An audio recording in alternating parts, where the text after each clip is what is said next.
नमस्कार, मैं हूं विनोद महला। आप देख रहे हैं दा मुद्दा। हरियाणा में विधानसभा चुनाव होने जा रहे हैं और विधानसभा चुनाव को लेकर कांग्रेस पार्टी भी तैयारियों में जुटी हुई है।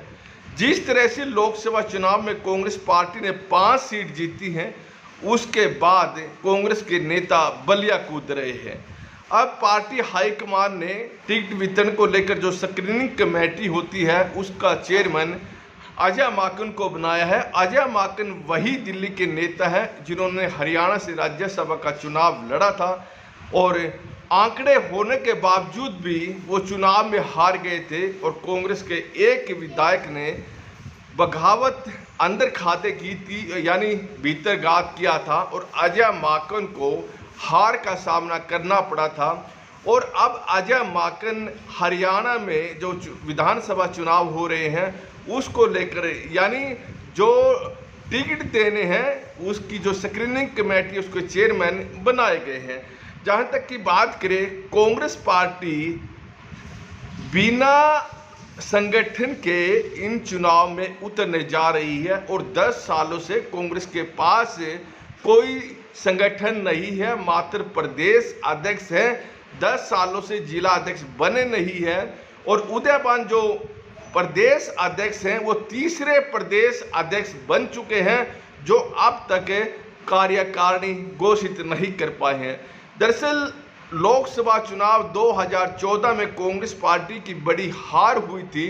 उसके बाद तत्कालीन प्रदेश अध्यक्ष डॉक्टर अशोक तंवर ने प्रदेश की कार्यकारिणी भंग कर दी थी और विधानसभा चुनाव में बिना संगठन के उतरे थे। तो देखिए, 2014 में कांग्रेस की हार हुई और 5-5.5 सालों तक डॉक्टर अशोक तंवर कांग्रेस के प्रदेश अध्यक्ष रहे, लेकिन तमाम प्रयासों के बावजूद वो अपना संगठन नहीं बना पाए थे। और उस समय पूर्व मुख्यमंत्री भूपेंद्र सिंह हुड्डा कहीं ना कहीं अड़ंगा अड़ाते रहे और वो संगठन में अपने जिला अध्यक्ष ज़्यादा चाहते थे, लेकिन डॉक्टर अशोक तंवर उनको ज़्यादा जिला अध्यक्ष देने के लिए तैयार नहीं थे। ऐसे में डॉक्टर अशोक तंवर का जो टर्म था बिना संगठन के पूरा हो गया था।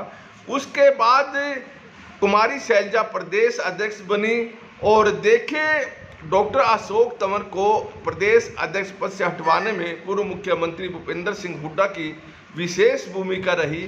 और जब कुमारी शैलजा प्रदेश अध्यक्ष बन गई तो उम्मीद की जा रही थी कि कुमारी शैलजा अपना संगठन जरूर बना देगी, लेकिन वो भी 2.5 साल के करीब प्रदेश अध्यक्ष रही। उन्होंने भी प्रयास जरूर किए, लेकिन तस्वीर वही बनी जिस तरह से डॉक्टर अशोक तंवर और भूपेंद्र सिंह हुड्डा के बीच में खींचतान रही, तो कुमारी शैलजा और भूपेंद्र सिंह हुड्डा के बीच में भी यही रहा और कुमारी शैलजा अपना संगठन घोषित नहीं कर पाई।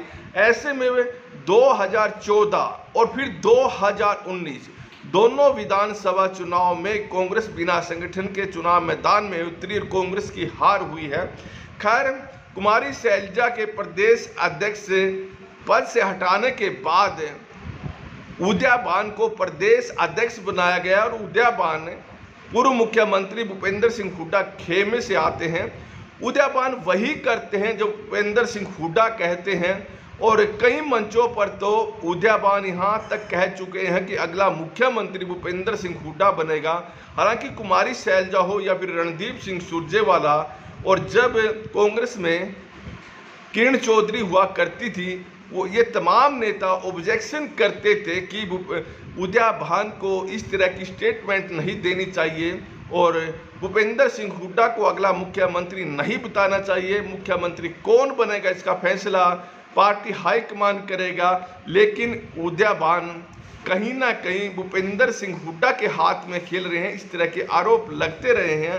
हालांकि शुरुआती समय में जब दीपक बावरिया प्रभारी बनकर हरियाणा के आए थे, उन्होंने थोड़ी अंकुश जरूर उदयबान पर लगाया था, लेकिन कहीं ना कहीं फिर आरोप दीपक बावरिया पर भी लगते रहे हैं कि वो भी भूपेंद्र सिंह हुड्डा के हाथों में खेलते रहे हैं। और इस तरह के जो आरोप लगे हैं वो किरण चौधरी भी लगाती रही है, कुमारी शैलजा और रणदीप सिंह सुरजेवाला भी लगाते रहे हैं। खैर, उदयबान कई सालों से प्रदेश अध्यक्ष हैं, लेकिन वो भी अपनी कार्यकारिणी घोषित नहीं कर पाए, और वो तो भूपेंद्र सिंह हुड्डा के खासम खास है। ऐसे में यहाँ फिर अड़ंगा कुमारी शैलजा वर्सेस भूपेंद्र सिंह हुड्डा के बीच में रहा, और कुमारी शैलजा ने भूपेंद्र सिंह हुड्डा की मनमर्जी संगठन में नहीं चलने दी, और यहाँ तक ये मामला कांग्रेस हाईकमान पर भी गया, और कांग्रेस के राष्ट्रीय अध्यक्ष मल्लिकार्जुन खड़गे ने कई बार सख्ती से उदयबान को कहा कि आप संगठन के नाम दीजिए, आप संगठन बनाइए। लेकिन जब उदयबान संगठन के नाम पार्टी हाईकमान के पास भेजता रहा है तो उस पर ऑब्जेक्शन भी लगते रहे हैं। कुमारी शैलजा ऑब्जेक्शन करती रही है कि ये एक तरफा नाम है। ऐसे में कांग्रेस के राष्ट्रीय अध्यक्ष मल्लिकार्जुन ने कई बार उदयबान को सख्त लहजे में काफ़ी सुनाया भी है कि आप एक तरफा संगठन लेकर क्यों आते हैं। खैर, अब विधानसभा चुनाव सिर पर हैं, और इन चुनाव में भी कांग्रेस पार्टी बिना संगठन के उतरेगी तय है, क्योंकि चुनाव में अब 2.5-3 महीने का समय शेष बचा हुआ है, और कांग्रेस पार्टी नहीं चाहेगी कि इस समय संगठन की घोषणा करे और पार्टी में फिर खींचतान हो।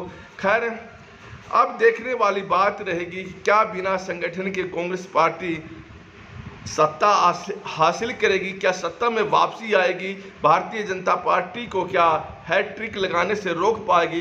दरअसल 2024 के जो लोकसभा चुनाव के नतीजे हैं निश्चित तौर पर बराबरी पर रहे हैं, यानी 5 भारतीय जनता पार्टी ने जीते हैं तो 5 कांग्रेस पार्टी ने जीते हैं। लेकिन कांग्रेस पार्टी के पक्ष में यह बात जाती है कि 2019 में एक भी सीट कांग्रेस पार्टी के पास नहीं थी, हरियाणा की 10 की 10 सीट बीजेपी के पास थी, और चुनाव शुरू होने से पहले तक ऐसा लग रहा था कि भारतीय जनता पार्टी 8 से 9 सीट जीत सकती है। लेकिन कहीं ना कहीं जो कांग्रेस की रणनीति रही वो काफ़ी अच्छी रही, और देखिए भारतीय जनता पार्टी जो 5 सीट हारी है उसका कारण प्रमुख यही रहा कि पूर्व मुख्यमंत्री मनोहर लाल ने टिकटों का जो वितरण किया है वो बिल्कुल गलत किया था, और उन्होंने अपने समर्थकों को ज़्यादा टिकट देने में तरजीह दी जिनका पब्लिक के बीच में कोई ज़्यादा रसूख नहीं था, और जिसके कारण से भारतीय जनता पार्टी को 5 सीट गंवानी पड़ी है। खैर, अब विधानसभा चुनाव में कांटे का मुकाबला होने जा रहा है, ऐसी उम्मीद कांग्रेस पार्टी भी कर रही है और भारतीय जनता पार्टी भी। और देखिए, इंडियन नेशनल लोकदल और जेजेपी, ये तमाम छोटी छोटी पार्टियां, चाहे आम आदमी पार्टी हो, आम आदमी पार्टी भी अब कांग्रेस के साथ मिलकर चुनाव नहीं लड़ रही है। ऐसे में ये किस दल का खेल खराब करेंगे ये भी देखने वाली बात रहेगी, क्योंकि हरियाणा की जो सियासत है वो जातिवाद पर आधारित है। किस जाति का उम्मीदवार किस विधानसभा में आता है और उसके बाद जो समीकरण बिगड़ते हैं उसके बाद ही चुनाव के नतीजे सामने आते हैं।